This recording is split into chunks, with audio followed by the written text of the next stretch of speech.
I request all the participants to put their right hand on their heart.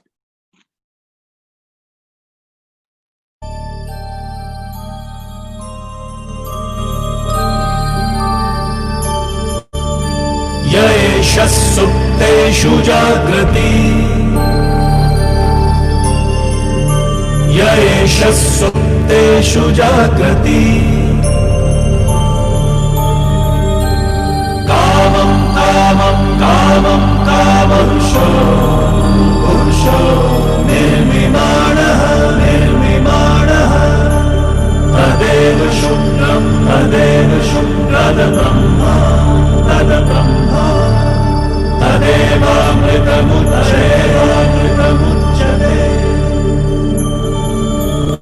तस्मिन् लोकः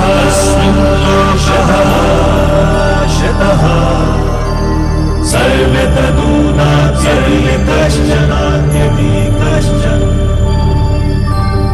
एतद्द्वैता एतद्द्वैता एतद्द्वैता एतद्द्वैता एतद्द्वैता एतद्द्वैता.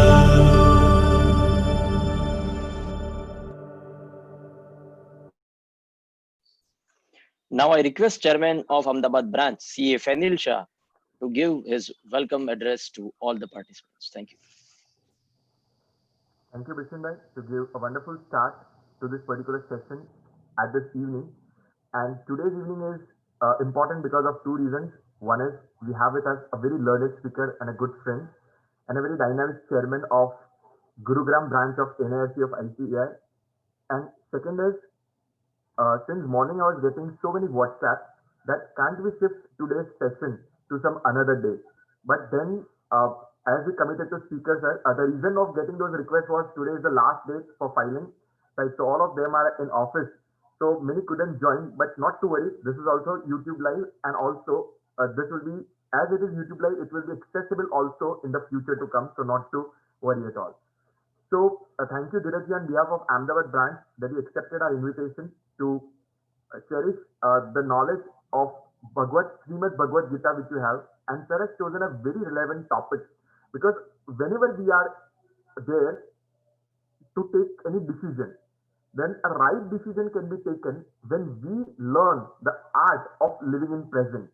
But I know it is very simple to say this, but it is very difficult to implement this because या तो हम हमारे पुराने past के problem से डूबे हुए होते हैं या तो फिर आने वाले भविष्य के फ्यूचर की कठिनाइयों के बारे में सोचते रहते हैं.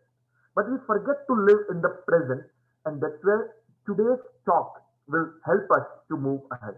I have so many things to share, but more than me, we are having the learned speaker to share, and as we are having a time of 1 hour, so I will not take much time of yours. And with this brief words, I request Sri Anjali Choksi, Chairperson of Vikasa and Chairperson of Women's Empowerment Committee of Ahmedabad branch, to introduce the speaker for the evening.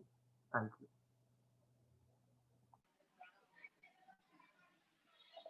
Good evening all. Am I audible? Thank you, Chairman CA Fenil Shah, Secretary CA Vishen Shah, for inspiring us and motivating us to do more and more and serve this profession. Esteemed faculty for today, the youngest ever Chairman of Gurugram branch, Dheeraj K.R. Sharma, my dear CA members and DA students. It has become a ritual now to enjoy this beautiful series with a cup of tea and coffee at 4 o'clock. But today, with this little audience, I'm not today being the last day for IT returns. But yes, we have this support of the YouTube Live, which will help us all. Privileged to have a unique faculty with us.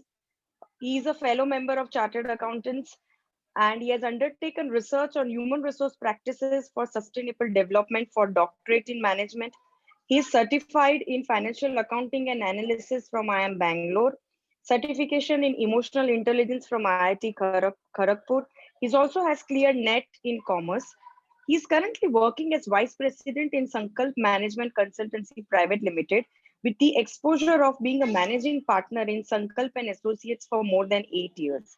He has done his articleship from Deloitte, and of course, being an academician and having so much inclination for research, he has presented more than 20 plus research papers in national and international journals, along with research articles in reputed journals. He's also a regular faculty at ICSI, including ICAI.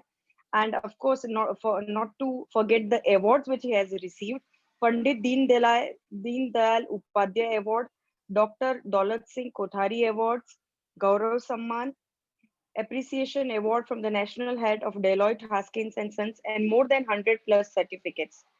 Apart from this, the icing on the cake is he is also very active in his social contribution.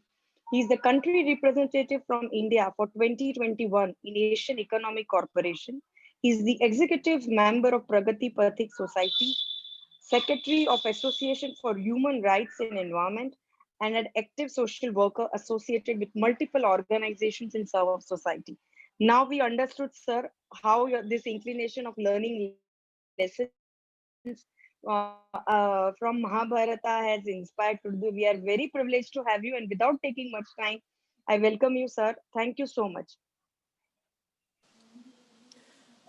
Thank you. Thanks a lot, Anjali ji. And my heartiest thanks to CA Fenil Shah ji, Chairman of Ahmedabad branch, Secretary Bishan Shah ji, and entire team of Ahmedabad branch for putting all their best possible of efforts to serve the profession, be it for members, be it for students, even be it for society as well. Everywhere you people are putting your best possible efforts, and really hats off to you. Even in such a situation of global pandemic, still you people are not stopping your efforts and continuing with your commitment with the level of dedication. So salute to you. All dear participants, though today is World Hindi Day, आज विश्व हिंदी दिवस है, तो मैं पसंद करूंगा आप सबके साथ हिंदी भाषा में संवाद करना।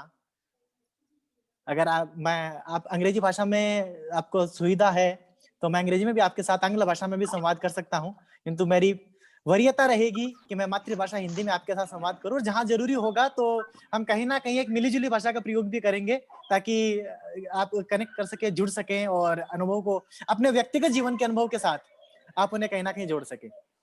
सर, हमारे लिए खुशी की बात होगी कि हिंदी दिवस हम इस तरह सेलिब्रेट कर सके, तो ये तो बहुत ही अच्छी बात है सर, तो वही रखिए आप। जी आभार बिशन भाई, बहुत बहुत धन्यवाद आपका। एक सबसे पहला तो हमारे सबके दिल दिमाग में एक सवाल आता है कि हम 14 सितंबर को भी हिंदी दिवस मनाते हैं, तो आज ये कौन सा दूसरा वाला हिंदी दिवस आ गया जिसकी धीरज भाई बात कर रहे हैं। 14 सितंबर को सबसे पहली बार हमारी संविधान समिति ने हिंदी को राष्ट्र की एक आधिकारिक भाषा के रूप में मान्यता दी थी, इसलिए वह दिन राष्ट्रीय हिंदी दिवस के रूप में मनाया जाता था। 1975 में जब इंदिरा जी प्रधानमंत्री थी, उस समय उन्होंने नागपुर में एक अधिवेशन किया था पूरा वैश्विक स्तर का, और वह हिंदी अधिवेशन था, और यह घोषणा करेगी उस दिन कि आज से 10 जनवरी को हम विश्व हिंदी दिवस मनाएंगे, और इसे विश्व के अनेक देशों में रहने वाले सभी हिंदी भाषी भारतवंशी लोग भी मना रहे हैं। तो आप सभी को मैं इस हिंदी दिवस की भी एक हार्दिक शुभकामनाएं देता हूं। साथ ही आपको एक विनम्र निवेदन करना चाहता हूं कि ऐसा बिल्कुल भी नहीं है कि यदि आप राष्ट्रभाषा हिंदी में कहीं भी किसी भी स्थान पर संवाद करेंगे, किसी से बातचीत करेंगे, तो आपको कमजोर मान लिया जाएगा। मुझे खुशी होती है जब मैं हिंदी भाषा में बात करता हूं। अभी अंजलि जी ने मेरे बारे में कुछ बातें बताई, शायद बच्चर के बताई, कुछ उसमें मेरी शैक्षणिक योग्यताओं का भी उल्लेख किया गया। मुझे यह कहते हुए खुशी होती है कि वो सारी शैक्षणिक योग्यताएं मैंने अंग्रेजी भाषा से भले ही ली हैं, लेकिन किंतु आज भी जब हिंदी भाषा में बात करना हो तो मुझे बहुत अधिक प्रिय है, अधिक पसंद है, और मैं अपने आप को उसमें उतना ही हिंदी भाषा में बात करते हुए सहज महसूस करता हूं जितना कि मैं आप लोगों के साथ अंग्रेजी में बात कर सकता हूं। आप लोगों से एक और अनुरोध मैं करूंगा, यथासंभव जितने सवाल जवाब आप कर सके कीजिएगा, क्योंकि मैं मानता हूं जब हम अपना अनुभव किसी के साथ साझा कर रहे होते हैं, अगर आप इस पूरे कार्यक्रम की जो थीम की बात करूं, इसके शीर्षक की बात करूं, जिसमें ऐसा है कि हमारे भूतकाल से हम सीखें और भविष्य के लिए एक शक्ति बने। फैनल भाई ये भी कह रहे थे कि हम अधिकांश ऐसा होता है या तो भूतकाल में आई हुई कठिनाइयों के बारे में सोचते हैं, या भविष्य में आ सकने वाली कठिनाइयों के बारे में, या क्या हासिल हो सकता है उन कपोल कल्पनाओं में खो जाते हैं। हम उस वर्तमान में अपना सर्वोत्तम प्रयास करने से दूर रह जाते हैं। इसलिए ज्यादा उचित, ज्यादा बेहतर यही होगा हम अपने भूतकाल में आई हुई समस्त कठिनाइयां, समस्त शिक्षाएं जो हमने ली हैं, उसे वर्तमान में हम लागू करें, ताकि आने वाला भविष्य अपने आप ही हमारे लिए सुखद होगा, हमारे समस्त वांछित परिणामों को हमें प्रदान करने वाला होगा। एक कहानी मैं उसके साथ आपके साथ शुरुआत करूंगा। हम जैसा ही एक कोई मासूम नौजवान था, उसने अपना हायर सेकेंडरी, अपना पढ़ाई स्कूली शिक्षा पूरी की। उसके बाद महाविद्यालय में प्रवेश लिया। पिताजी ने भेजा बाहर पढ़ने के लिए। 3 साल वहां रह करके उसने कला स्नातक करना शुरू किया, जिसे आप बीए कहते हैं, बैचलर ऑफ आर्ट्स। वहां पढ़ता था। पिताजी का उनके पास पत्र आया करता और पिताजी लिखते थे, बेटा मुझे उम्मीद है, आशा है आप सकुशल होंगे तथा आपकी पढ़ाई ठीक चल रही होगी। और वह लड़का अपने पिताजी को जब पत्र का जवाब देता तो उस जवाब में लिखता था, जी पिताजी आपके आशीर्वाद से, स्नेह से यहाँ मैं सकुशल हूँ, स्वास्थ्य भी मेरा अच्छा है और मैं यहाँ पढ़ाने का कार्य बहुत अच्छे से कर रहा हूँ। हर बार यही जवाब जाता था, मैं पढ़ाने का कार्य बहुत अच्छे से कर रहा हूँ। पिताजी को लगता शायद लिखने में गलती करता होगा, पढ़ने की जगह पढ़ाना लिख रहा है। 3 साल में उन्होंने अपनी पढ़ाई पूरी की और वहीं पढ़ाना शुरू कर दिया। शिक्षक बन गए उस महाविद्यालय में वो। अब पिताजी का पत्र आता और वह जवाब देता। अब उस जवाब में लिखता, पूज्य पिताजी आपके शुभाशीष से मैं यहाँ सकुशल हूँ और मैं यहाँ पढ़ने का कार्य बहुत अच्छे से पूर्ण मनोयोग के साथ कर रहा हूँ। पिताजी कहे, यार लानत तेरी ऐसी शिक्षा पर। तू पढ़ता था, विद्यार्थी था, तब कहता मैं पढ़ाता हूँ, और जब पढ़ाने लगा है, शिक्षक बना है, तब यह कह रहा है कि मैं पढ़ता हूँ। बड़े गुस्सा होकर पिताजी ने पत्र लिखा, धिक्कार है तेरी ऐसी शिक्षा पर, इससे अच्छा तू पढ़ता ही नहीं। और तब उसने एक जवाब दिया, पिताजी जब मैं यहाँ विद्यार्थी था, आपने मुझे पढ़ने भेजा था, मैं सवाल जवाब किया करता था। मेरा पूरा उद्देश्य यही होता था कि मेरे मन मस्तिष्क में उपजे हर एक सवाल का जवाब मैं मेरे गुरुजनों से यहाँ ले लूं, सीख सकूं मैं उनसे। और मैं उस समय यह बहुत बार मुझे पता चलती थी, मैं नोटिस करता था कि मेरे गुरुजन जो हमें पढ़ा रहे हैं, वो कहते थे कल आकर के बताऊंगा। कल वो अध्ययन करके आते, पढ़ करके आते और फिर हमें बताते थे। और मेरे उन सवालों की वजह से उसका परिणाम यह हुआ कि मेरे सारे जितने भी मेरे गुरुजन थे, मेरे शिक्षक थे, उन सभी लोगों ने घर पर 2-2, 3-3 बार गूढ़ रूप से पढ़ना शुरू कर दिया और वो पूरी तैयारी के साथ आने लगे। तो मुझे खुशी होती थी कि मैं पढ़ाने का कार्य कर रहा हूं, जो दुनिया को सभी विद्यार्थियों को पढ़ा रहे हैं, उनको पढ़ाने का कार्य मैं कर रहा हूं, मेरे सवाल कर रहे हैं। लेकिन आज मैं शिक्षक बन गया। अब मैं मेरे भूतकाल में जाता हूं, मैं देखता हूं कि जब मैं विद्यार्थी था और इस तरीके के सवाल किया करता था, आज मैं मेरे वर्तमान में जब अपने आप को देखता हूं कि मैं शिक्षक हूं, तो जरूरी है मैं भी इतना पढ़ करके जाऊं ताकि इन सभी सवालों का मैं जवाब दे सकूं। इसलिए आज मैं पढ़ने का कार्य कर रहा हूं। कार्य वो नहीं जो आपको जबरदस्ती कराया जा रहा हो किसी कारण से, कार्य वो जो आप स्वरुचि से, अपनी इच्छा से कर रहे हैं। आज ड्यू डेट का है, तय तिथि है, हम सभी लोगों को कार्य करना है, बड़ा एक तनावपूर्ण, दबावपूर्ण स्थिति है हम सभी सीए साथियों के लिए। उसमें आप लोग जुड़े हैं, बड़े मनोयोग के साथ सुन रहे हैं। मैं आपके साथ साझा कर रहा हूं अपना अनुभव, और इस उम्मीद के साथ कि जो स्थिति उस विद्यार्थी की थी कि वह जब शिक्षक बना तो पढ़ना का कार्य शुरू किया उसने, तो शायद आप लोगों के सवाल जवाब से मैं भी सीख करके जाऊंगा।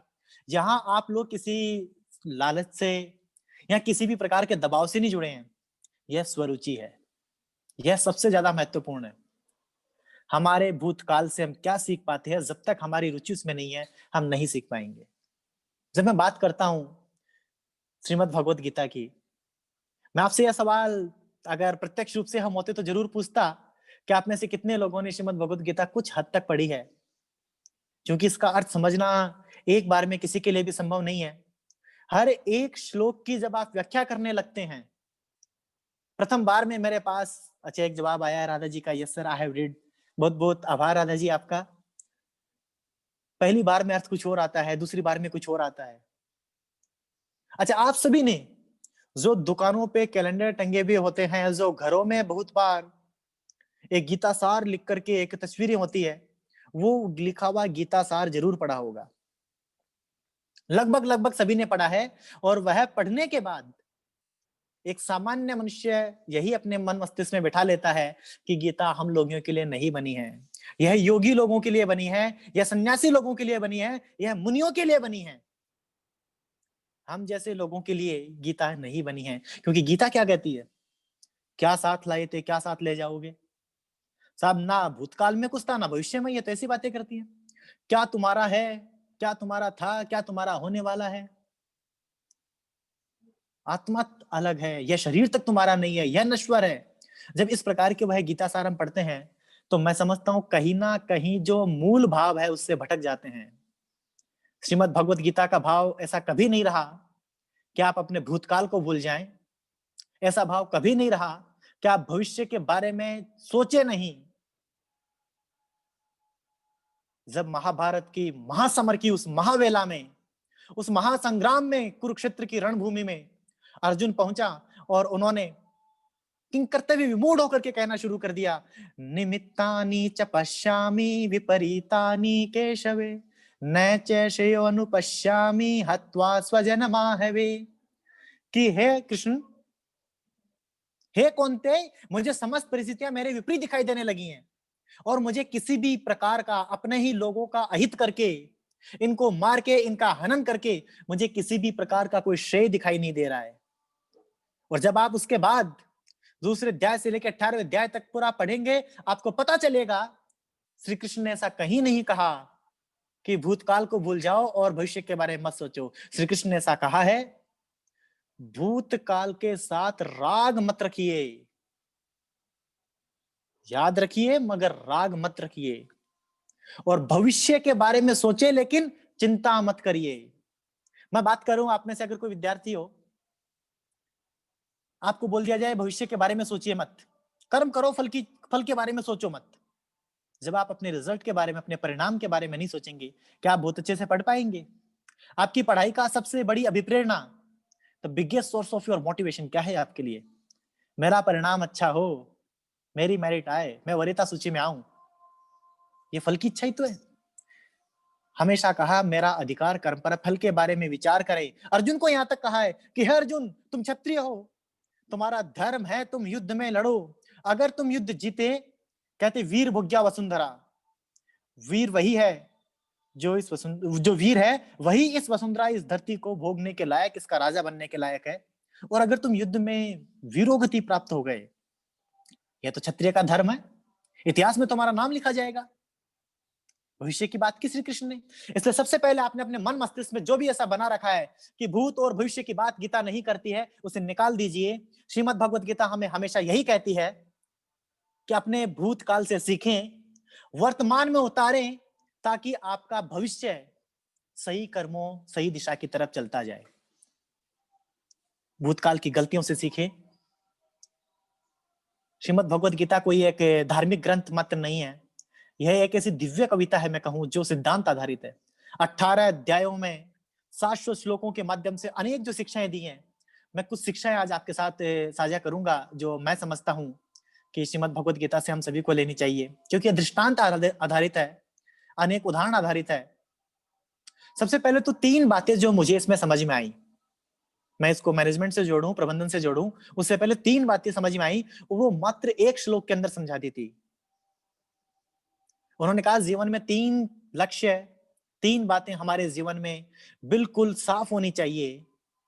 पहली, श्री कृष्ण कहते हैं परित्राणाय साधूनाम, अच्छों का कल्याण करो। क्या मेरे जीवन के उद्देश्य में यह नहीं होना चाहिए कि जो अच्छा है, जो सत्कार्य कर रहा है, जो सन्मार्ग पर चल रहा है, जो मुझे सहयोग कर रहा है अच्छा कार्य करने के लिए, जो मुझे प्रेरित कर रहा है अच्छे मार्ग पर चलने के लिए, मैं उसका कल्याण सुनिश्चित करूं। जो भी सीए साथी आज यह संवाद मेरे साथ कर रहे हैं, मैं समझता हूं अपने व्यवहारिक जीवन में हम देखेंगे, हम अपने ऑफिस में काम कर रहे होते हैं, बहुत ज्यादा प्रेशर आया, हमारे क्लाइंट का दबाव है, ड्यू डेट का समय है, अब हमारे पास 5 आर्टिकल है, 5 प्रशिक्षु हमारे पास हैं, 5 में से 3 ऐसे हैं जिनको जितना काम दिया जाए उतना कर लेते हैं और शाम तक चले जाते हैं। एक ऐसा है जिसको जितना कार्य दिया जाए कोई ना कोई बहाना बनाता है और शाम तक अधूरा काम छोड़ के चला जाता है। लेकिन एक ऐसा है जो सारे कार्य को बड़ी जिम्मेदारी के साथ समझता है, करता है, बाकी लोगों का सहयोग भी करता है और शाम को जाने से पहले सुनिश्चित करता है कि मैंने मेरा आज का कार्य पूरा किया है और क्या मैं कुछ और सहयोग कर सकता हूं। अब आप तो कहेंगे गीता कहती सभी के लिए समान रूप से रहिए, लेकिन जब इस श्लोक की मैं बात करता हूं परित्राणाय साधूनाम, तो यह तो हमें कहता है कि अच्छे व्यक्ति का कल्याण सुनिश्चित कीजिए। गीता कहती है आप किसी की बुराई की वजह से उसके साथ बुराई मत कीजिए, लेकिन साथ के साथ यह कहती है किसी की अच्छाई की वजह से आप उसके साथ अच्छाई जरूर कीजिए। ऐसा कहीं नहीं कहा कि बुरे और अच्छे को एक तराजू में तोलिए। पहला संदेश सबसे पहला जो मुझे मिलता है वह यह है परित्राणाय साधूनाम, अच्छे के लिए कल्याण करें। दूसरा महत्वपूर्ण संदेश जो मैं समझता हूं इसी श्लोक से आता है, विनश्या दुष्कृतानाम, जो गलत है उसको नष्ट करें। अब गलत कौन है?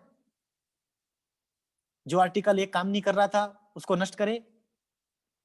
कौन गलत है? सबसे पहले गलत विचारों को नष्ट कीजिए, आपने अंदर छिपी हुई बुराइयां हैं उनको नष्ट कीजिए। जो हमारे समाज, हमारे आसपास, हमारे ऑफिस, हमारे परिवार, सब जगह जो बुराइयां हैं उनको नष्ट कीजिए। और हर बार नष्ट करने का तात्पर्य नहीं है कि तलवार उठा लीजिए और वध कर दीजिए। जब भी हम कभी शास्त्रों में जाते हैं, जब भी हम कभी इनके गूढ़ को समझते हैं, मर्म में जाते हैं, हमें पता चलेगा there are lot of things which are lawful but not ethical, but there are lot of things which are ethical but not lawful। बहुत कुछ ऐसा है जो नीति संगत तो है लेकिन कानूनन सही नहीं है, और बहुत कुछ ऐसा भी है जो कानूनन तो सही है लेकिन नीति संगत नहीं है। नष्ट करने का तरीका अपने उदाहरणों के माध्यम से कीजिए। हम हमारे ऑफिस में काम कर रहे हैं, वहां पता चला कि कोई फौजी भाई है, राष्ट्र सेवा के लिए काम कर रहे हैं, उनकी अपनी जो वेतन जो मिल रहा है, तनख्वाह जो मिल रही है, वही उनका आय का स्रोत है एकमात्र। अपनी रिटर्न जाती है, शांति से वो अपना कार्य कर रहे हैं, देश के लिए वहां सीमा पर डटे हुए हैं। कभी किसी कारण से गलती से उनके अकाउंट में कोई ऐसा ट्रांजैक्शन हो गया जिस वजह से उनको इनकम टैक्स का नोटिस आया, और वो उनके परिवार के सदस्य चल करके आपके पास आते हैं। अब ऐसे समय में एक सीए का दिमाग कहता है भैया नोटिस आया है तो फीस तो लगेगी, सेटलमेंट भी होगा। लेकिन वहीं आपके दूसरे विचार ये कहते हैं यह गलत नहीं है, मैं इसे बिना फीस के साथ सहयोग करूंगा और मैं बिना किसी सेटलमेंट के मेरिट बेस पे केस करवाऊंगा। आपको पता चला आपके ऑफिस में एक ऐसा आर्टिकल आया जिसकी पारिवारिक स्थिति ऐसी है कि वह अपनी आर्टिकलशिप से मिलने वाले जो आप उसको स्टाइपेंड देते हैं, मैं नहीं कहूंगा कितना देते हैं, उस स्टाइपेंड के साथ उसको अपनी पढ़ाई का खर्चा निकालना है। अब आप कहते हैं ये स्टाइपेंड तो सबको बराबर मिलेगा, अगर हमने अलग अलग कर दिया तो भेदभाव हो गया। लेकिन कहीं ना कहीं आपके दिल दिमाग में बैठे हुए किसी कोने से एक आवाज आती है, वही आवाज ये कहती है कि बुराई का नाश करना, कि मुझे, और अच्छे का कल्याण करना, कि मैं क्यों ना इसे कुछ ऐसा अतिरिक्त कार्य दूं जिससे इसे अतिरिक्त राशि में दे सकूं, और उच्च वो जो मैं इसको अतिरिक्त राशि दे रहा हूं, एडिशनल अमाउंट दे रहा हूं, एडिशनल सैलरी दे रहा हूं, स्टाइपेंड दे रहा हूं, उससे यह अपने घर खर्चे में कुछ ना कुछ योगदान दे सके। अच्छे का कल्याण हो, बुराई का नाश हो। और तीसरा, इसी श्लोक के अंदर श्री कृष्ण कह देते हैं धर्म संस्थापना है, धर्म की स्थापना के लिए। अब धर्म क्या है? हिंदू, मुस्लिम, ईसाई, उसमें भी आप बांट दो, कैथोलिक अलग कर दो, ईसाई में हो तो आप वहां बांट दो, हिंदू में है तो आप वहां बांट दीजिए, आप बौद्ध अलग कर दीजिए, जैन अलग कर दीजिए, सिख अलग कर दीजिए। उसकी बात नहीं है, उस धर्म स्थापना की बात नहीं है। यह स्थापना है नैतिकता की, धर्म संस्थापना है। श्री कृष्ण कहते हैं नैतिक और अच्छे सिद्धांतों को मजबूत करना है। अब सोचिए यह सब कुछ आप अपने ऑफिस में कर लेते हैं, आप किसी प्रबंधन में हैं, अच्छी जगह नौकरी कर रहे हैं, और वहां आप यह सब कुछ स्थापित कर लेते हैं। अच्छे का कल्याण हो, बुराइयों का नाश करें आप, बुरे विचारों को नष्ट करें आप, और अच्छे सिद्धांतों की स्थापना करें।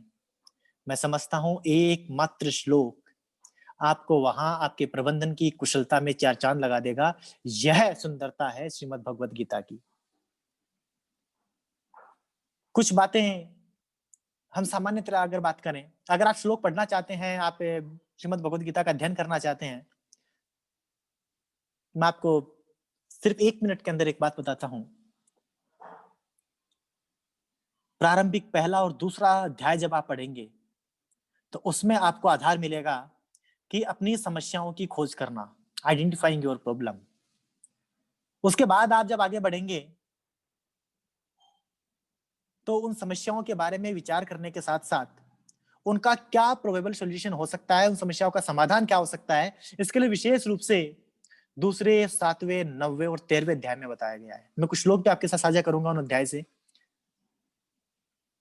उसके बाद कहते हैं आपने समाधान तो बता दिया, लेकिन उस समाधान को हम इंप्लीमेंट कैसे करें, वास्तविक जीवन में कैसे उतारें। तो उसके लिए फिर तीसरे, 5वें, 12वें और 18वें अध्याय के अंदर वह बातें की गई है, इसे वास्तविक जीवन में कैसे उतारे। या इसलिए वह अर्जुन ने सवाल किया, कृष्ण ने जवाब दिया। अर्जुन ने कहा मैं वास्तविक जीवन में कैसे उतारूं, फिर जवाब दिया। अर्जुन ने आने वाली समस्याएं बताई, श्री कृष्ण ने फिर जवाब दिया कि वास्तविक जीवन में कैसे उनको उतारा जाए। और जब आपको यह सब समझने के बाद यह समझ में आ जाता है कि परफेक्शन अचीव कैसे करे, मेरा वास्तविक जीवन का मूल मंत्र क्या है, क्या मैं जो कार्य कर रहा हूं उसके प्रति मैं निष्ठा, नैतिकता रख पा रहा हूं, क्या मैं उत्तरदायित्व पूर्ण कर पा रहा हूं। अगर वह पूरा समझना है आपको तो इन सबके बाद 16वां, 17वां, 18वां अध्याय आप पढ़ें। सतगुण, रजोगुण, तमोगुण, तीनों गुणों की व्याख्या की गई है वहां। यहां तक कि 18वें अध्याय में आकर के तो श्री कृष्ण कह देते हैं सर्वधर्मान परित्यज्य मामेकं शरणं व्रज अहम त्वाम सर्व पापेभ्यो मोक्षयिष्यामि मा शुचे। कि अब भी अगर तुम्हारे कहीं भी मोह भ्रम है तो सभी प्रकार की कार्य विधि, सभी प्रकार के जो आपने आडंबर पाल रखे हैं उनको छोड़ करके एक शरण में आ जाओ। उसके बाद आपको समस्त दुखों से, समस्त कष्टों से, समस्त पापों से मुक्ति मैं करा दूंगा। यहाँ श्री कृष्ण कौन है? ये पूजा से नहीं मिलेंगे, सत आचरण से मिलेंगे, अच्छे कर्म से मिलेंगे, वास्तविक जीवन में उसको उतारने से मिलेंगे।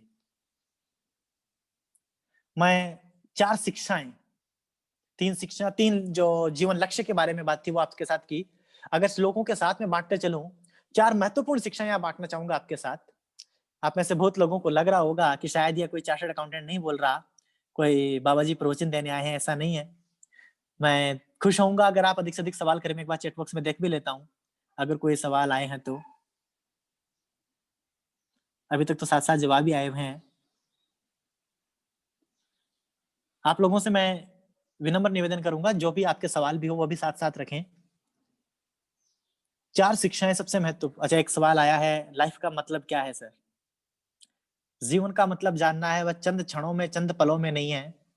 वास्तविक रूप से शिवम जी अगर हम जानना चाहें जीवन का मतलब को, मैं जो कर रहा हूं वह क्यों कर रहा हूं और इसके परिणाम क्या है, सबसे पहले आपको ये पता करना होगा। अब कोई लोग कहते हैं साहब इसका मतलब सीए अपना काम कर रहा है, वह उसमें उसका जीवन का लक्ष्य इसमें है या नहीं है। एक व्यक्ति सब्जी बेच रहा है, उसका उसमें जीवन का लक्ष्य है या नहीं है।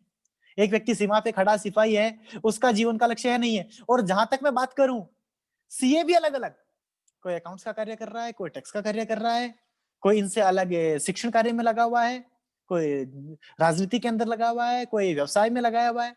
सभी की अलग अलग अलग अलग दिशाओं में हम है। तो फिर अपने जीवन लक्ष्य में कौन बढ़ रहा है? कहते हैं हम ब्रह्मोस्मि, हमारी संस्कृति है कहती है। हमारी संस्कृति साथ में एक बात और कहती है हमें, अयम निजः प्रोवेति गणना लघुचेतसाम उदार चरिता नाम तु वसुधैव कुटुंबकम। जिसने यह समझ लिया यह मेरा है, यह तेरा है और मैं उसके लिए कार्य कर रहा हूं, यह तो छोटे हृदय वालों की बातें हैं। बड़े दिल वालों के लिए तो समस्त सृष्टि, समस्त वसुधा यही एक परिवार है। जब आप यह फर्क समझ जाएंगे कि मैं यह कर रहा हूं, क्यों कर रहा हूं, क्या यह सिर्फ मेरे लिए कर रहा हूं या मेरे द्वारा किए जाने वाले हर कार्य का कोई ना कोई परिणाम किसी ना किसी इस रूप में आ रहा है जो मेरे आसपास, मेरी प्रकृति मां, मेरे राष्ट्रभूमि, मानवता, इन सब के लिए भी कुछ अच्छे परिणाम लाने वाला है, इनको भी सहयोग करने वाला है। जीवन का लक्ष्य अगर मैं बात करूं तो यही है शिवम जी, कि मैं कुछ ऐसा कार्य करूं जो मेरे गृहस्थ आश्रम की समस्त जिम्मेदारियों को निभाते हुए में एक गृह सन्यासी के रूप में रहते हुए समस्त सामाजिक, राष्ट्रीय एवं मानवता के निमित्त अपनी सारी जिम्मेदारियों को सही तरीके से निभा सकूं। यही जीवन का लक्ष्य है। लक्ष्य सिर्फ सीए बन जाना, अच्छे पैसे कमा लेना, बड़ी गाड़ी, बड़ा बंगला, यही सब नहीं है। जब मैं सारी जिम्मेदारियां ठीक से निभा पाता हूँ, यही लक्ष्य है। कुछ और सवाल आए हुए हैं साथ साथ। Sir, I have a question, how can we deal with the bad situations और the people who behave badly with us? Radha ji, आपको जरूरत है स्थिर प्रज्ञ होने की। मन मस्तिष्क मेरा विचलित नहीं हो, मैं सारी सिद्धि असिद्धि उन सब के अंदर विचलित होकर के मैं कार्य करूं। यह ऐसी परिस्थितियों में बचाता है। एक दूसरे अध्याय में एक बहुत अच्छा श्लोक आता है, योगस्थः कुरु कर्माणि संगम त्यक्त्वा धनंजय सिद्ध सिद्धयो समो भूत्वा समत्वम योग उच्यते। यह श्लोक यही कहता है कि हे पार्थ, तो आसक्ति का त्याग कर, सिद्धि असिद्धि इन सभी में समान भाव होकर से अनासक्त होकर के अपने उत्तरदायित्व को समझते हुए कर्म कर, यही समत्व योग है। राधा जी, जब कोई हमारे साथ गलत कर रहा है और हमने कहीं ना कहीं उसे अपने दिल दिमाग पर एक चोट के रूप में ले लिया है, हम खो गए, किसी ने मुझे गाली दी, मैं उस समय तो बदला नहीं ले पाया, मेरे से मजबूत था वो, लेकिन उसके बाद 5 दिन तक मैं सोचता रहा उसके साथ कैसा मैं व्यवहार करूं, कैसे उससे बदला लूं, उसने मेरा अपमान किया है।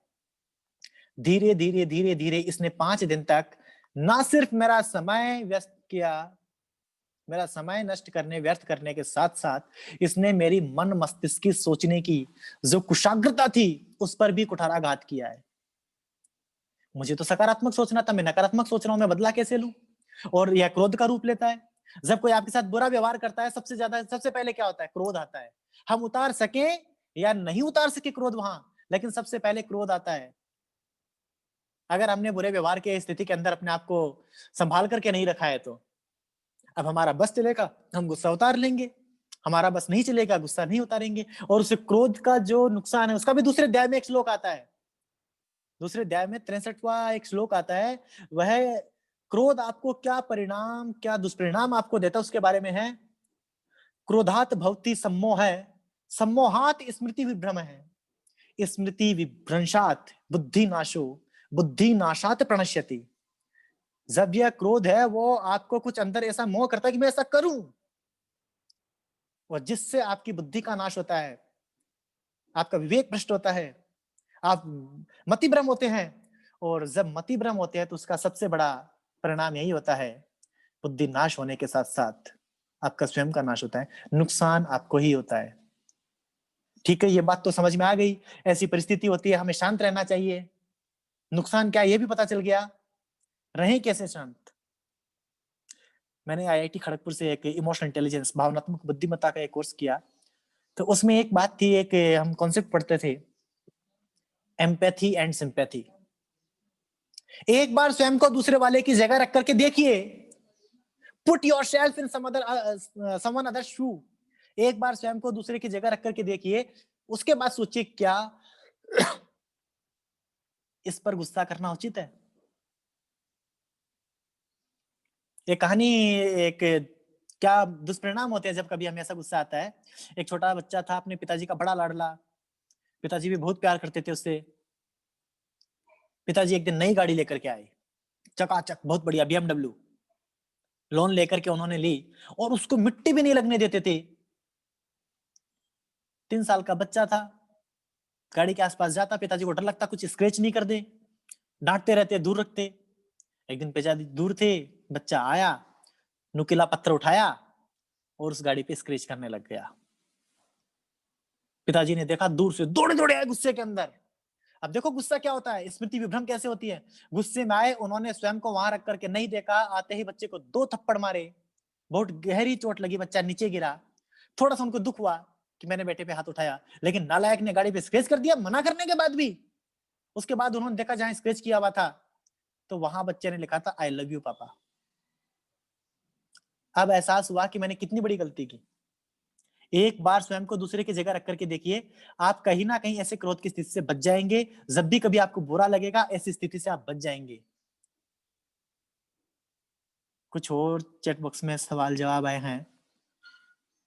कार्तिकेय जी लिखते हैं, sir what is the reason of so much greed in human being when he knows that everything is going to be left in this material world.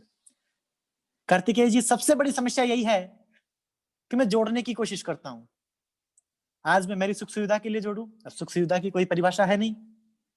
फिर मैं मेरे पड़ोसी को दिखाने के लिए जोड़ूं, फिर मैं मेरे बच्चों के लिए जोड़ूं, मैं दुकान लूं, मैं नया प्लाट लूं, मैं नई गाड़ी लूं।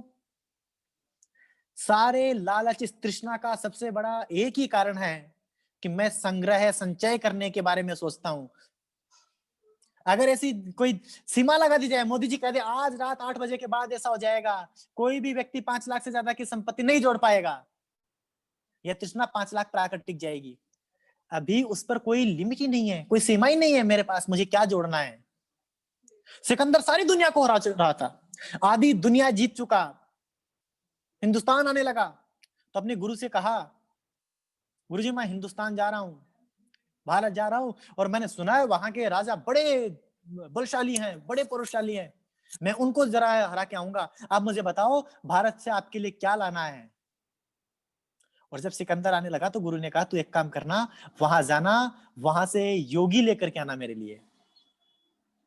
सिकंदर आया, अभी ठीक है योगी कहीं मिल जाएंगे। यहां राजाओं को हराने लगा, जीतता आया।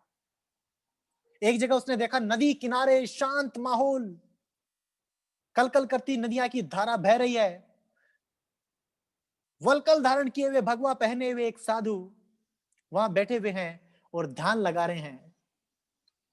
सिकंदर ने पूछा ये कौन है? जवाब मिला योगी है। बड़ा खुश हो गया, कह रहे वाह साहब अपने गुरु के लिए ले जाना था, योगी को यहीं से ले जाता हूं। पास में आया, बोला आप योगी हो? कह हाँ जी। आप कौन? मैं सिकंदर महान। कह भाई सिकंदर तेरा नाम है, मान गया, लेकिन महान कैसे हुआ? कर मैंने आधी दुनिया जीत ली, आधी दुनिया और जीत लूंगा। कर फिर क्या करेगा? उसके बाद पूरे संसार में मेरा ही साम्राज्य होगा, मेरा ही नाम होगा। उठते बैठते सुबह सोते जागते हर कोई सिकंदर महान के गुण गाएगा और मैं बड़े सुख के साथ रहूंगा। फिर मुझे कुछ नहीं करना पड़ेगा, शांति के साथ कहीं नदिया किनारे जाके लहरों को देखूंगा और बड़े शांति से जीवन जीऊंगा। योगी जी कहते मैं और क्या कर रहा हूं, मैं और क्या कर रहा हूं, यही तो मैं कर रहा हूं जो मैं ढूंढने चला हूं, लेकिन मैंने रास्ता ऐसा पकड़ा हुआ है। यही सिकंदर की स्थिति थी, उसने रास्ता ऐसा पकड़ा हुआ था, उस रास्ते से जाना चाह रहा था, उसके बाद करना वही है सुकून के साथ। कार्तिकेय जी यही हमारे साथ हमारी तृष्णा है, हमारा संचय, संचय की वजह से तृष्णा बढ़ती है, उसकी वजह से लालच बढ़ता है। आप संचय पर एक लिमिट कर दीजिए। आप करें कैसे संचय पर लिमिट? कुछ शायद सवाल भी पूछना चाहते, कुछ लोगों ने अनम्यूट किया है। कोई वर्बली अगर क्वेश्चन पूछना चाहे तो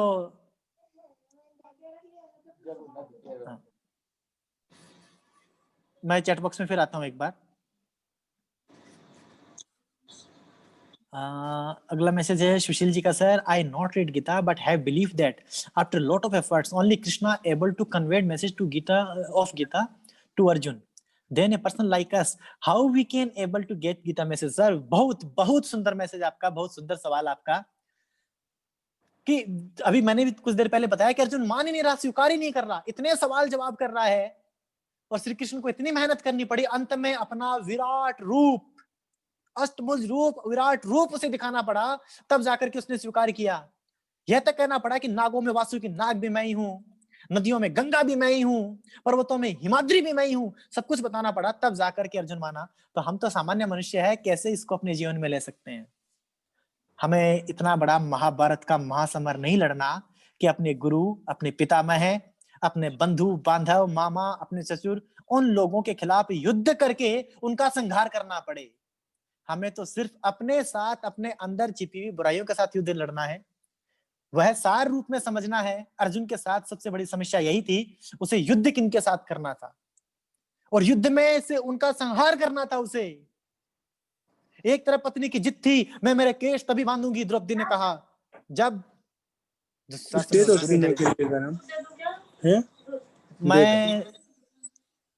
मैं निवेदन करूंगा बाकी सभी लोगों से, आप चैट बॉक्स में पूछे तो बीच में शायद अनम्यूट ना कीजिए।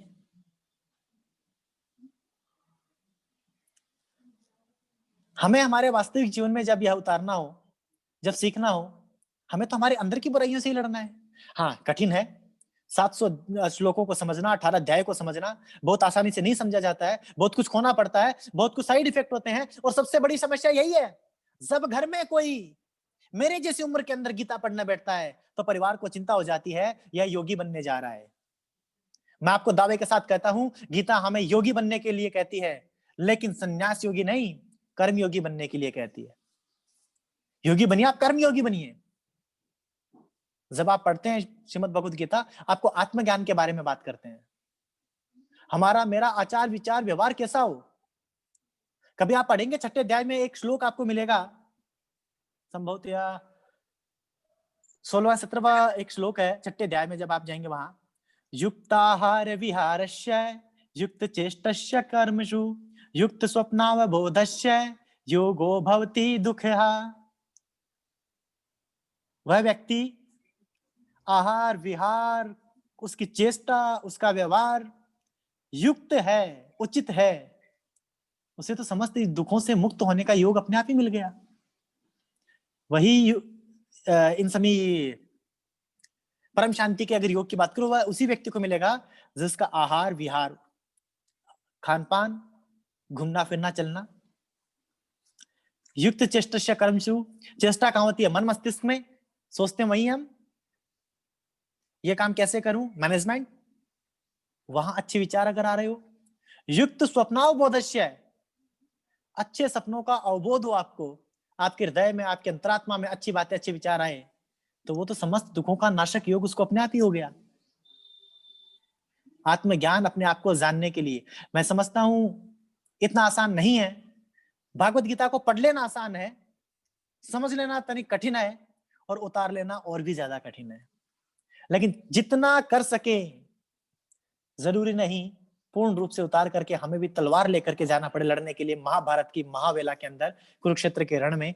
लेकिन कम से कम अपने अंदर छिपे हुए काम, क्रोध, लोभ, मोह, मद, मत्सर, इन जो बुराइयों के द्वार हैं, कम से कम इनके साथ लड़ सके। हम व्यवहारिक जीवन में कैसे करते हैं? मैं रास्ते चल रहा हूं, मैंने देखा रोड के एक साइड एक बूढ़ी अम्मा है, रोड क्रॉस करना चाहती है और वहां रेड लाइट नहीं है। मेरी पहली प्रतिक्रिया क्या होती है? ये पुलिस वाले भी, ट्रैफिक वाले, जहां रेड लाइट होनी चाहिए वहां लगाते नहीं है, जहां नहीं होनी चाहिए वहां लगाते हैं। अरे बूढ़ी अम्मा भी पागल, 200 मीटर आगे जाए ना, वहां रेड लाइट है, वहीं से पार कर, यहाँ क्यों कर रही है? अभी कोई गाड़ी वाला ठोक जाएगा। दुनिया वैसे सन की है, रुकने को कोई तैयार नहीं है, बस जल्दबाजी लगी है सभी को। यह सोच करके मैं भी वहां से निकल जाता हूँ, गाड़ी थोड़ी धीरे करके। अब एक दूसरे सीन में आई है, मैंने देखा वह सड़क क्रॉस करना चाहती है, क्योंकि मैं जल्दी में हूं, लेकिन मुझे महसूस हुआ, मैंने मेरी गाड़ी कोने में लगाई, हाथ दिया, बाकी गाड़ियों को रोका, आया, उनकी गाड़ी पार कराई। आप कहेंगे हम रोज रोज कैसे कर सकते हैं? रोज रोज ऐसे अवसर आते भी नहीं हैं। दृश्य अदृश्य रूप में कई अवसर आते हैं। अगर हमने थोड़ा थोड़ा भी अपने स्तर पर सुधार करने का निर्णय ले लिया, यही तो सही मायने में गीता का सार है। कर्मयोग आपको सिर्फ यह नहीं कहता है कि अच्छा कमाने वाला, अच्छी सैलरी पाने वाला ही कर्मयोगी है। जो ज्ञान बांट रहा है वह भी कर्मयोगी है, शिक्षा दे रहा है वह भी कर्मयोगी है, जो अच्छा मौद्रिक रूप से नहीं कमा रहा है, not able to earn good in monetary terms, लेकिन वह भी अगर अपने जिम्मेदारी, अपने कार्य पूर्ण मनोयोग के साथ कर रहा है, वह भी कर्मयोगी है। मैं कुछ सवाल और लेता हूं, मैं चाहूंगा ज्यादा से ज्यादा हम सवाल ले सकें। एक और आया है, सर मैं जीवन में हमेशा ऐसा भाव रखती हूं कि क्षमा भावना और मन शांत रखकर आगे बढ़ना है, पर जब आपने कहा गलत का नाश करो, तो हमने आपको ये अच्छा प्रश्न पूछ लिया, ठीक, गलत का नाश कीजिए, लेकिन गलत का नाश कभी क्रोध से नहीं होता है। बुराई का नाश कभी क्रोध से नहीं होता है। बुराई का नाश यकायक, बुराई का नाश कैसे कीजिए मैं बताता हूं। दो लोग झगड़ रहे हैं, एक कमजोर है, दूसरा आया जबरदस्ती अपनी शक्ति का बल प्रयोग कर रहा है, वहां जाकर के आपने रुकाया, यह गलत का नाश है। सिर्फ ऐसा नहीं है कि मुझे मारेगा तो मैं बचूंगा, तो मैं विरोध करूंगा, दूसरे को मार रहा तो क्यों रोकूं। बुराई का नाश कैसे है? आप किसी बड़ी पंक्ति में लगे हुए हैं बिजली का बिल जमा कराने के लिए, क्योंकि अब ऑनलाइन हो गया, लेकिन यूं मान लीजिए परीक्षा फॉर्म जमा कराने के लिए, और वहां आपने देखा कि कोई व्यक्ति दादागिरी से आया, आगे आया, सबसे आगे लगा, किसी की हिम्मत नहीं हुई रोकने की, आपने उसको रोका कि भाई साहब आप कृपया पीछे आ जाइए, यह सभी लोग भी यहाँ मेहनत के साथ धूप के अंदर खड़े हुए हैं, इंतजार कर रहे हैं। इस तरीके से गलत का नाश करना है। ऐसा नहीं है कि किसी ने गाली दी तो मैं उसको तुरंत गाली दूं। गलती क्या है, बुराई क्या है, यह देख करके उसका नाश करना है। आइडेंटिफाई योर प्रॉब्लम, पहले आप सोचो कि परेशानी क्या है, उसके बाद समाधान ढूंढो, आइडेंटिफाई द सॉल्यूशन, और उसके बाद आप उसे इंप्लीमेंट कीजिए, उसे व्यवहार में लाइए कि यहाँ कौन सा समाधान ज्यादा उचित रहने वाला है। मैं कुछ और सवाल एक देख लूंगा। एक सवाल आया है मोहित जी का, sir whether we can control our overthinking. बहुत बहुत अच्छा मोहित जी, इसके बारे में जब मैं स्थिर प्रज्ञ होने की बात कर रहा था, समत्व योग की बात कर रहा था, वह विशेष रूप से हम लोगों के लिए इसलिए है, हम बहुत ज्यादा सोचने लग जाते हैं। I don't know whether it is this is written in Gita और not, but eager to know. बिल्कुल है, श्रीमद भगवत गीता में बिल्कुल है कि हे अर्जुन तू क्यों इतना सोच रहा है, क्यों भटक रहा है। तभी तो यह बात कही थी उन्होंने स्थिर प्रज्ञ होने की। जो योगस्थ कुरु कर्माणि वाला मैंने आपके साथ एक श्लोक आपके साथ साझा किया था, वह स्थिर प्रज्ञ होने के लिए ही कहा था। हम और थिंकिंग करते हैं, उससे बचने के लिए कहा था। श्रीमद भगवत गीता के अगर मैं श्लोक वाइज बात करूं तो 4 सबसे बड़े जो गुण है, उनमें सबसे पहला स्थिर प्रज्ञ होना, दूसरा होता है आत्मज्ञान की प्राप्ति, मैं हूं कौन, क्या कर रहा हूं, तीसरा होता है कर्म योग, मुझे जो करना चाहिए वो कर रहा हूं या नहीं कर रहा हूं। एक जल्लाद जिसका कार्य है कि जिसको फांसी की सजा सुनाई जाए उसे फांसी पर लटकाना, हम सबकी नजरों में वह पापियों जल्लाद कितने लोगों को मौत के घाट उतार चुका है, लेकिन वह पापी नहीं है, वह अपना कर्म योग कर रहा है, उसका कर्म ऐसा करना। एक चर्मकार जो मरे हुए जीवों के त्वचा से, उनके चमड़े से जूते गांठता है, उसका कर्म है, वह निम्न कर्म नहीं कर रहा है। एक डोम जो शमशान भूमि के अंदर आने वाले शवों के अंतिम संस्कार की भूमिका निभा रहा है, वो उसका कर्म है। और जब आप ये तीनों योग समझ जाते हो, स्थिर प्रज्ञ होना, आत्मज्ञान की स्थिति और कर्म योग, तो अपने आप ही आप में चौथी सबसे बड़ा जो गीता का संदेश है सतो गुण, वह आ जाता है। 3 गुणों की बात करी गई है, रजोगुण, तमोगुण, सतोगुण। सबसे पहले तमोगुण की बात करूं, जब कभी मैं कुछ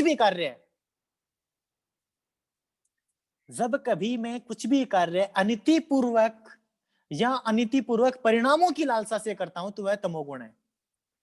जैसे कुछ लोग पूजा करते हैं, क्यों करते हैं, तांत्रिक के पास गए, पड़ोसी के टांग तोड़ा दे, उसको बर्बाद कर दे, उसको खराब कर दे, यह तामसिक भक्ति है।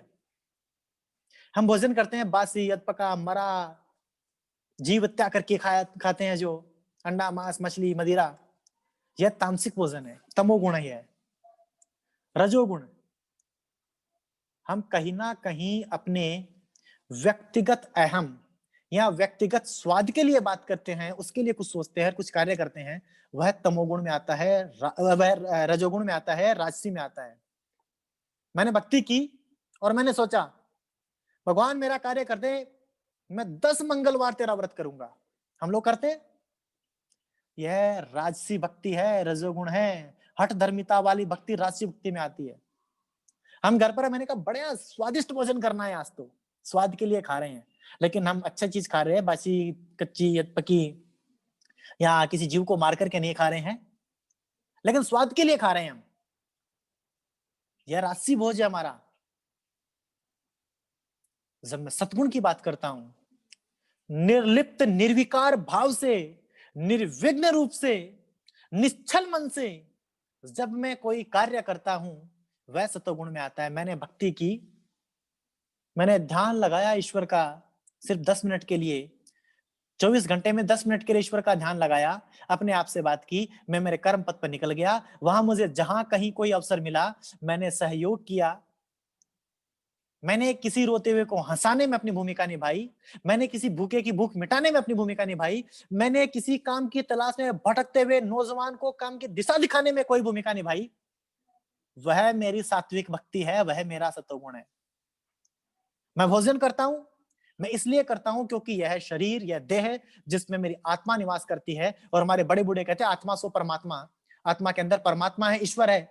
तो उस आत्मा के लिए, इस शरीर के पोषण के लिए मैं सकारात्मक भावों के साथ जो मिलता है स्नेह खाता हूं, बिना शिकायत किए हुए कि मां इसमें नमक ज्यादा है, इसमें मिर्ची ज्यादा है, ये बिना स्वाद का खाना है।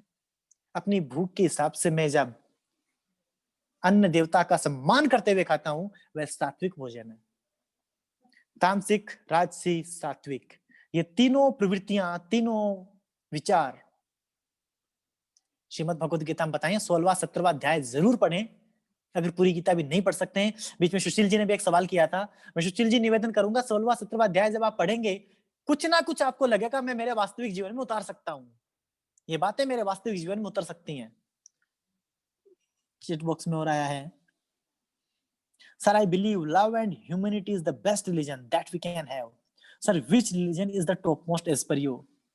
मैंने तो कुछ देर पहले कहा था, जब धर्म संस्थापनाएं, जब हमने चौथे अध्याय के श्लोक की बात की थी और 3 लक्ष्य जो जीवन के हमारे होने चाहिए उनकी बात की थी, जिसमें परित्राणाय साधु नाम की बात की हमने, अच्छे का कल्याण हो, विनश्यता दुष्कृता नाम हमने बात की, बुरे को नष्ट करें, और तीसरी बात उस समय मैंने आपसे यही की थी, धर्म संस्थापना, धर्म की स्थापना हो। मैंने उस समय राधा जी बड़ा जोर दिया था इस बात पर, एक बार पुनः दे रहा हूं, धर्म का अर्थ किसी भी प्रकार के मजहब रिलीजन से नहीं है। धर्म का अर्थ है वह नैतिकता परक सिद्धांत आधारित मेरा जीवन, जो मुझे सदाचार के लिए प्रेरित करता हो, कदाचार से दूर करता हो, वही धर्म है। मेरी परिभाषा में सबसे बड़ा धर्म वह है जब मानवता की आप सेवा करते हो, वह आपका धर्म है। मानवता की सेवा के लिए जरूरी नहीं आप एनजीओ बनाएं, चैरिटी फंड करें। मैं छोटे से 2-3 उदाहरण आपको देना चाहूंगा बचे हुए समय में कि हम कैसे मानवता की सेवा कर सकते हैं। अपने आज घर पर बैठने के बाद अपने परिवार में, रिश्तेदारी में एक लिस्ट बनाना उन बच्चों की जो पढ़ाई में तो अच्छे हैं, कुछ आगे जाना चाहते हैं, लेकिन उनके पास परिवार की स्थितियां ऐसी है कि बहुत अधिक खर्चा करके वो नहीं पढ़ सकते। ऐसी एक लिस्ट बनाना और उनमें से 1-2 बच्चों को आप चयन करना और उन्हें पढ़ाना, उनके पढ़ाने का खर्चा आप उठाना। सोचना दिल को जो सुकून मिलता है, यह भी एक परोपकार का कार्य है। स्वामी विवेकानंद जी ने तो कहा है नर सेवा नारायण सेवा। और व्यास जी के पूरे 18 पुराण अगर आप पढ़ेंगे तो सार आपको एक ही मिलेगा, अष्टादश पुराणेषु व्यासस्य वचन द्वयम परोपकार है पुण्याय पापाय परपीडनम। व्यास जी के वचन जो हैं 18 पुराणों में सिर्फ 2 ही वचन है पूरा सार, कि परोपकार अगर आपको करते हैं तो वह पुण्य की प्राप्ति कराएगा, और पराई पीड़ा आप किसी को देते हैं तो वह पाप की प्राप्ति कराएगा। आप ऐसे बच्चे को पढ़ाइए, यह भी धर्म है, यह भी परोपकार, यह भी पुण्य है। आप अपने पुराने कपड़े निकालिए जो खराब पड़े पड़े गल रहे हैं, आपने कहा पहनना बंद कर दिया, अब अच्छे नहीं लगते, पुराने हो गए हैं, छोटे हो गए हैं, और जाकर के किसी जरूरतमंद को जो ठंड के अंदर ठिठुर रहा है उसको देकर के आइए। जरूरी नहीं है कि एनजीओ से जुड़ें, कंबल खरीदें, 4 कंबल बांटे, फोटो फेसबुक पर लगाएं। सिर्फ वह ही धर्म की परिभाषा नहीं है। आपने अपने पुराने कपड़े किसी जरूरतमंद को दे दिए, और जरूरतमंद का मतलब कोई भिखारी नहीं है। कुछ अच्छे कपड़े, ठीक कपड़े जो आपको लगता है पहन सकते हैं, आपके छोटे हो गए नहीं पहन रहे। बहुत सारी ऐसी संस्थाएं चलती है जो उन बच्चों को पढ़ाने का काम करती है, जो शायद फीस देकर के नहीं पढ़ सकते। वहां जाकर उन बच्चों के साथ बांटिए। आपका जन्मदिन, आपकी वैवाहिक वर्षगांठ, आपके बच्चे का जन्मदिन, जब भी कभी ऐसा कोई दिन आए, ऐसा कोई समय आए, जाना और कुछ उन लोगों के साथ जाकर के अपना जन्मदिन बनाना जिनके चेहरे पर हंसी के लिए वो तलाश रहे होते हैं, उस तलाश में होते हैं कि काश इस चेहरे पे एक मुस्कान आए। आप देखना, अमीरों की बस्ती में आप कितना कोशिश कर लो, शायद इतनी जल्दी से खुशियां नहीं आएगी। उस बस्ती में वहां जाकर के उनके साथ अगर आपने चंद लम्हे प्यार के बांट दिए, कुछ भी ऐसी कोई चीज दी, उनके चेहरे पे जो खुशी होगी, जो सुकून होगा, वह सबसे बड़ा आपके लिए आत्मसंतुष्टि है, वह धर्म है मेरी नजर में। राधा जी का चैट आया है। राधा जी अनम्यूट होना चाहते हैं आप, मैं 1 मिनट चेक करता हूं, मुझे ये राइट है क्या, नहीं तो मैं होस्ट से कहता हूं।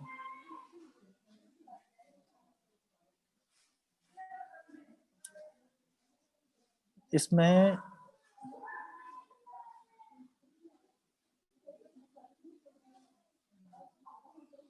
शायद आप अनम्यूट हैं, एक बार चेक कर सकते हैं राधा। मेरे पास वह ऑप्शन, राधा अगर आप बोल सकें आप। हाँ, Yes, you can unmute, Radha ji. Hello. Radha ji unmute कीजिए खुद को, आप बोल सकते हैं आप।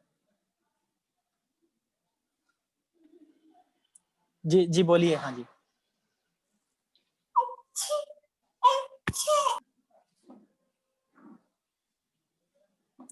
राधा जी आवाज आपकी नहीं आ रही है।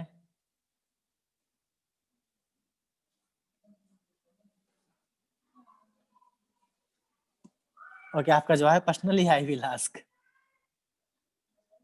मैं समय की सीमा है, लेकिन अगर जब हम कहते हैं ना कि कैसे सीखें, सुशील जी का प्रश्न था, मुझे बहुत अच्छा लगा था कि जब अर्जुन को श्रीमद् भगवत गीता समझाने में इतना समय लग गया, या सारा भाव समझाने में इतना समय लग गया, तो हम तो सामान्य मनुष्य हैं, रोजी रोटी में लगे हैं, सुबह जाते हैं, शाम को कमा कर आते हैं, परिवार चलाते हैं, हमें कैसे समझ में आएगा। जब कभी आप बड़े विनयशील विनम्र भाव के साथ किसी भी विचार को श्रद्धा भाव से स्वीकार करते हैं, एक श्लोक आता है अध्याय 4 में, श्रद्धावान लभते ज्ञानम तत्परः संयतेन्द्रिय ज्ञानम लब्धा परा शांतिम अचिरेणाधिगच्छति। जब श्रद्धा भाव के साथ हम सुनेंगे, स्वतः समझ में आएगा। अर्जुन के अंदर श्रद्धा भाव तब जागा जब श्री कृष्ण ने अपना परिचय दिया। हमारे साथ तो अच्छी बात यह है कि गीता पढ़ने से पहले हमें पता है कि श्री कृष्ण भगवान है। शायद सारे संसार में किसी ने कहा मैं भगवान का भेजा हुआ दूत हूं, मैं भगवान का बेटा हूं, मैं भगवान की बेटी हूं। श्रीमद् भगवत गीता एक मात्र ऐसा महाकाव्य है जिसमें श्री कृष्ण ने कहा मैं स्वयं भगवान हूं, मैं स्वयं जगाने आया हूं, मैं स्वयं यह संदेश देने आया हूं कि वास्तविक जीवन में आपकी जिम्मेदारियां क्या है। जितना मर्यादा पुरुषोत्तम श्री राम से हम अपने व्यवहारिक जीवन के अंदर मर्यादा के लिए सीख सकते हैं, शायद उतना ही 16 कलाओं के धनी द्वारकाधीश श्री कृष्ण से हम अपने व्यवहारिक जीवन के अंदर आने वाली परेशानियों से निकलना सीख सकते हैं। एक श्लोक और आता है जिसमें कहते हैं 11वें अध्याय में, मत कर्म कृन मत परमो मद भक्त संग वर्जित है निर्वैरः सर्वभूतेषु यह स मामेति पांडव।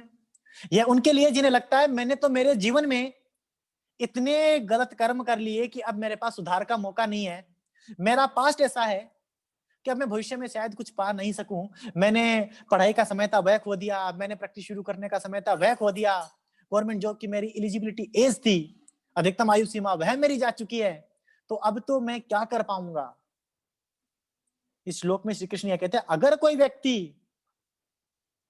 पूर्ण मनोयोग से निष्ठा के साथ कर्म करता है तो समस्त बुराइयां जो पहले अगर उसमें रही भी हैं तो भी वह मेरे लिए नगण्य है, मैं उनको नहीं गिनता हूं। और वह मनोयोग के साथ निष्ठा के साथ कार्य करता है, अपने आप को इंडिपेंडेंट अनबायस बना करके अगर वह कार्य कर रहा है तो उसे मेरी प्राप्ति होगी, मेरे पास ही आएगा। इसलिए जब जागे तभी सवेरा, ऐसी कोई देर नहीं है, कोई भी कार्य करने की कोई सीमा नहीं होती, कुछ भी पढ़ने सीखने की सीमा नहीं होती, कुछ भी सुधार करने की सीमा नहीं होती। हाँ, एक बात जरूर कहूंगा, हम व्यवहारिक जीवन में दिन भर जो करते हैं वो कुछ हमारी आदत का हिस्सा बन जाते हैं और धीरे धीरे हमारी आदतें हमारे स्वभाव का हिस्सा बन जाती हैं। आदतें बदली जा सकती हैं, स्वभाव नहीं बदला जा सकता है। आदतें आसानी से आप बदलोगे, स्वभाव बदलने में बहुत जोर आएगा। आपका स्वभाव आपकी प्रवृत्ति बन जाता है।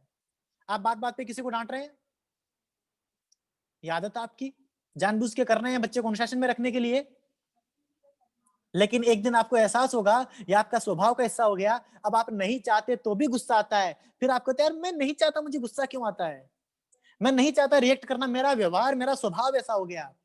इसलिए जब अपनी आदतों का आज एक लिस्ट बनाएं, अपनी आदतों की, कि ये चीजें मैं रिपीटेटिव करता हूं, मैं बार बार करता हूं, मेरी आदत में है ये सब।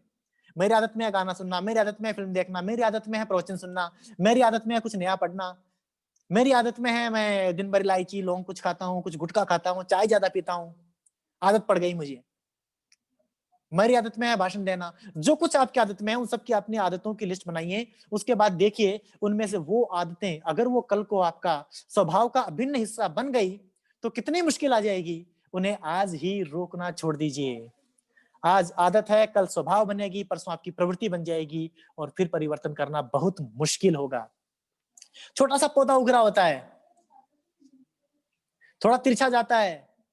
मैं देखता था बचपन में मेरे पिताजी को पौधों का बड़ा प्रेम रहा है, शौक रहा है, और मुझे तो वह दृष्टांत याद आता है जब हमारे घर का विस्तार हो रहा था और कुछ पेड़ काटने पड़े उस मजबूरी में, तो पिताजी की माताजी की आंखों में आंसू थे। जैसे अपने संतान जितना प्यार उन पौधों को उन्होंने दिया, तो मैं देखता जब कोई पौधा तिरछा जाता तो वो सीधा किया करते थे उसको लकड़ी का सहारा देकर के, छोटे से पौधे को। मैं बड़ा आश्चर्यचकित होता था कि जो बीज से अंकुरित होकर के इस धरती का सीना चीर करके बाहर आ गया, क्या उसे सीधा जाने के लिए इस डंडी के सहारे की जरूरत है? अपने आप नहीं जा सकता। पिताजी कहते थे सीधा जा सकता है, किंतु एक बार तिरछा गया, आज इसको सीधा करना आसान है, प्रारंभिक दौर में है, लेकिन जैसे जैसे इसका तना मजबूत होगा उसके बाद इसको सीधा करना मुश्किल होगा। ना तुम सीधा कर पाओगे, ना मैं, ना यह पौधा खुद अपने आप को पेड़ बनने के बाद सीधा कर पाएगा। तभी मुझे समझ में आया कि आदतें बदली जा सकती है, प्रारंभिक दौर पे होती हैं। स्वभाव बदलने में मुश्किल है क्योंकि ये एक मध्यम स्तर पे आ चुका होता है, और उसके बाद आपकी प्रवृत्तियां बदलना बहुत मुश्किल हो जाता है आप लोगों के लिए, क्योंकि यह अंततोगत्वा जाकर के आपको बहुत सारे साइड इफेक्ट देकर के जाती हैं। मैं एक बार चैट बॉक्स में एक बार फिर देखता हूँ। सर, क्या अब मैं ऑडिबल हूँ? जी जी, हाँ जी राधा जी, जी। हाँ सर, मेरा ये प्रश्न था कि सर नैतिकता और ये सब तो जान लिया, तो सर जीवन का जो मेन ध्येय क्या है? हम किसके लिए इस दुनिया में, इस सृष्टि में जन्म लिया? हमारा ध्येय क्या है सर? राधा जी, आप सुबह से शाम तक क्या क्या करते हैं?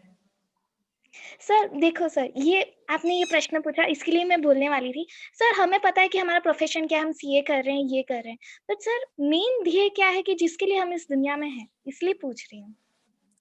अगर हम विज्ञान की बात करें, if you talk about ecology, और वहां एक पारिस्थितिकी तंत्र की बात आती है, वो पारिस्थितिकी तंत्र क्या कहता है?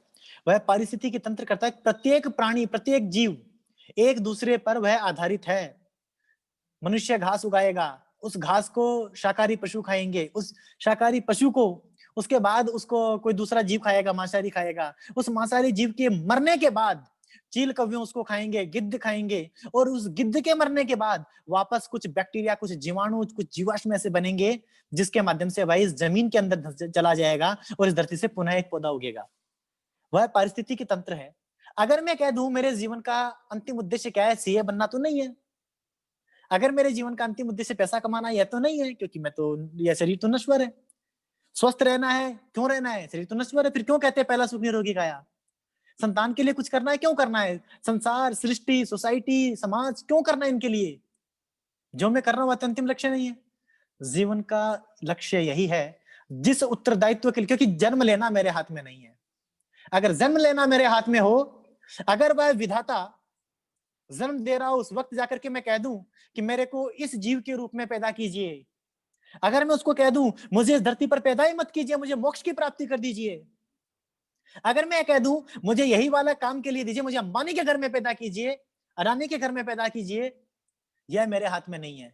अब मैंने जन्म ले लिया है, इसके पश्चात मुझे कुछ तो करना है, और जन्म लेने के बाद मेरा अंतिम लक्ष्य यह है कि जो पारिस्थितिकी तंत्र है वह बना रहे। पारिस्थितिकी तंत्र अलग अलग है, इकोसिस्टम की बात करूं अलग अलग है। एक कहते हैं बायोडाइवर्सिटी, जैव विविधता। मैं चूंकि वैसे कॉमर्स का विद्यार्थी हूं, लेकिन मुझे कुछ शौक रहता है ये चीजें सारी पढ़ने का, विज्ञान को भी। वो बायोडाइवर्सिटी का इकोलॉजी, जो पारिस्थितिकी तंत्र है, वह जीवों पर आधारित है। दूसरा आपका एक पारिस्थितिकी तंत्र वह होता है आपका इकोलॉजी का, इकोनॉमी का, जो आपकी अर्थव्यवस्था का है। वह अर्थव्यवस्था वैश्विक है, आपकी राष्ट्रीय है, आपकी लोकल, आपके समाज स्तर की है। इसमें भी मेरे को हिस्सा रहना है, क्योंकि मैं सिर्फ जैव विविधता की परिस्थिति का ही हिस्सा नहीं हूं, मैं अर्थव्यवस्था की परिस्थिति का हिस्सा भी हूं। इसमें भी मुझे मेरा योगदान सुनिश्चित करना है। तीसरा एक वो चक्र आता है, वह चक्र आता है मेरे सामाजिक जीवन का। अगर सिर्फ सन्यासी बन जाना ही जीवन में श्रेष्ठ होता, तो हर व्यक्ति जो गृहस्थ है वह तो पापी है। जिसने वल्कल धारण कर लिया, जीवन त्याग दिया, भगवा धारण करके हिमालय की गिरी कंदराओं में जाकर के संन्यास लेने वाला, वहां जाकर के ध्यान लगाने वाला, वह सबसे बड़ा सन्यासी हो गया, वह सबसे बड़ा योगी हो गया। संसार को तो उसने पा लिया है, उसने नहीं पाया है। बड़ा योगी वह है जो गृहस्थ जीवन में रहते हुए 6 बुराइयां, काम, क्रोध, लोभ, मोह, मद, मत्सर, इनसे मुक्त रखते हुए खुद को अपने उत्तरदायित्वों का पालन करता है। वह सबसे बड़ा कर्मयोगी, सबसे बड़ा योगी, सबसे बड़ा सन्यासी है। तो अगर मैं लक्ष्य की बात करूं, 3 जो छोटे छोटे लक्ष्य थे, मेरे जीवन का लक्ष्य यही है, और हम सबके जीवन का लक्ष्य यही है जो ईश्वर ने सोचा है। अब उसी की पूर्ति में करनी है। परित्राणाय साधुनाम, मैं साधुओं का, अच्छे का कल्याण करूं। विनाशाय दुष्कृतानाम, बुराइयों का नाश करूं इस संसार, इस समष्टि, इस समाज से। एवं तीसरा लक्ष्य में बात करता हूं, धर्म संस्थापना, अच्छे नैतिक आदर्श स्थापित करूं। धर्म की स्थापना नहीं, मैं भी एक नया धर्म चला दूं मेरा। चलो जी बाबा धीरज स्वामी की जय हो, इनका एक धर्म। मेरे आचरण ऐसे हो कि मुझे देख करके आने वाली पीढ़ियां मेरा अनुसरण करे, उस नैतिकता की स्थापना करना ही सही मायने में धर्म संस्थापना कही है। जो 3 लक्ष्य है, जो शुरुआत मैंने इनसे की, जो श्रीमद् भागवत गीता ने हमें एक श्लोक माध्यम से दे दिए, यही लक्ष्य है। इनकी पूर्ति करते जाइए आप, इनसे मत डगमगाइए। आत्मसंतुष्टि का जो भाव आएगा, हमें किसी एक सिंगल लक्ष्य के लिए भटकने की जरूरत नहीं पड़ेगी। आप विद्यार्थी है, आपका लक्ष्य है कि आपको अपनी मेहनत करना, अच्छे अंक लाना। आप सीए बन गए, अब आपका लक्ष्य है कि आपको एक ऐसे कार्य विधि में या ऐसी जगह जाना जहां से आप अपने परिवार का अच्छा भरण पोषण कर सकें, साथ ही साथ सत्कर्म में भी कुछ कार्य कर सकें, समय से भी और धन से भी। वो कहते हैं, साईं इतना दीजिए जामे कुटुंब समाए, मैं भी भूखा ना रहूं, घर आया साधु न भूखा जाए। आपका लक्ष्य ये। अब आपने देखा कि मैंने बहुत कुछ कमा भी लिया है, बहुत कुछ सीख भी लिया है, तो मेरे लक्ष्य में एक पार्ट और जोड़ दूं मैं, नैतिकता स्थापित करने का।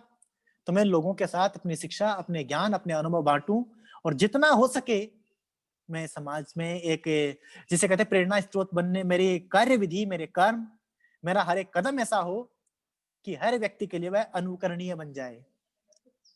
मेरे 100 साल बाद कोई मुझे याद करे, मुझे दिखेगा राधा जी बहुत अच्छी थी, किसी को दिखेगा सुशील जी बहुत अच्छे थे, बहुत अच्छा काम किया, वो दीवारों पे लिखा हुआ रहेगा। लेकिन क्या सुशील जी को, राधा जी का मुझे अपने बारे में यहां से जाने के बाद दिखेगा? हमें तो आज ही दिखाई देता है कि मेरे कर्मों से मुझे संतुष्टि का भाव है या नहीं है। अगर आज मेरे कर्म प्रशंसनीय है, अनुकरणीय है, उदाहरणीय है, इसका मतलब मुझे जिस रूप में ईश्वर ने मनुष्य रूप बना करके भेजा है, मैं उसकी पूर्ण पूर्ति कर रहा हूं। यही भाव है, यही लक्ष्य है। इससे अधिक गहराइयों में नहीं, यह तो जीवन का लक्ष्य नहीं है, वहां भटकना उचित नहीं है। हर एक प्राणी का, हर एक जीव का लक्ष्य है। चील बनाई, कौवा बनाया, गिद्ध बनाया, उनके जीवन का लक्ष्य है। अब हम कहेंगे वो तो पेट ही तो भर रहे हैं।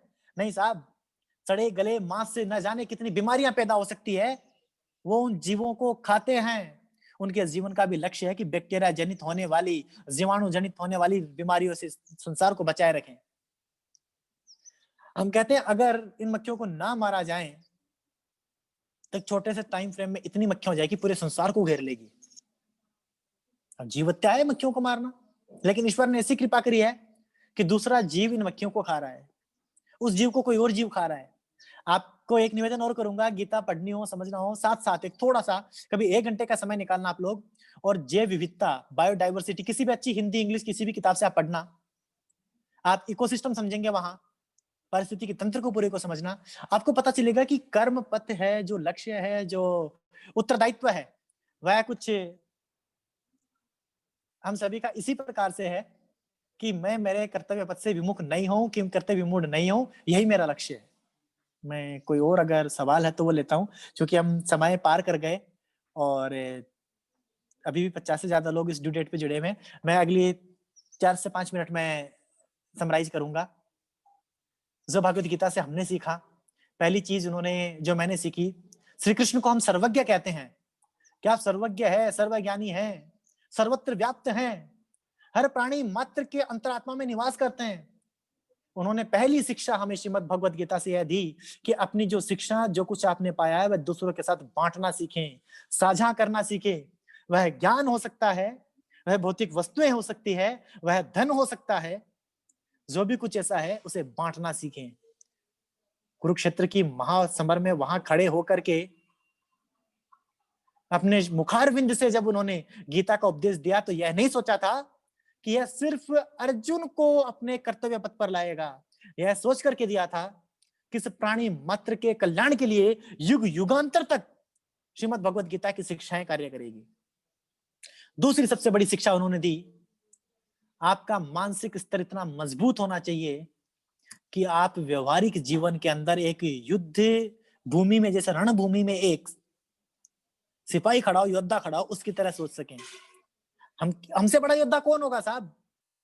हम जहां काम कर रहे हैं, नौकरी कर रहे हैं, वहां हमें हमारे सीनियर हैं उनको भी सेटिस्फाई करना है, उनकी आज्ञा का पालन करना है। माना कि हम प्रैक्टिस कर रहे हैं, हमारे क्लाइंट की जिम्मेदारी भी हमारे ऊपर है, हम घर आते हैं तो परिवार की जिम्मेदारियां भी पूर्ण करनी है हमें। हम समाज में जाते हैं तो समाज की जिम्मेदारियां भी पूर्ण करनी है। बहुत बार तो ऐसा होता है, समाज वाले चंदा लेने आए, आपने सुबह बच्चे ने आपसे कुछ मांगा था, आपने सोचा इसके जन्मदिन पे दे दूंगा। किसी अच्छे कार्य के लिए समाज से कोई आ गया, आप ना न कह पाए और अपने बच्चे के लिए बचाई हुई राशि आपने वहां दे दी। योद्धा हैं आप हर रूप में। श्री कृष्ण यही कहते हैं कि आप कर्म योद्धा है।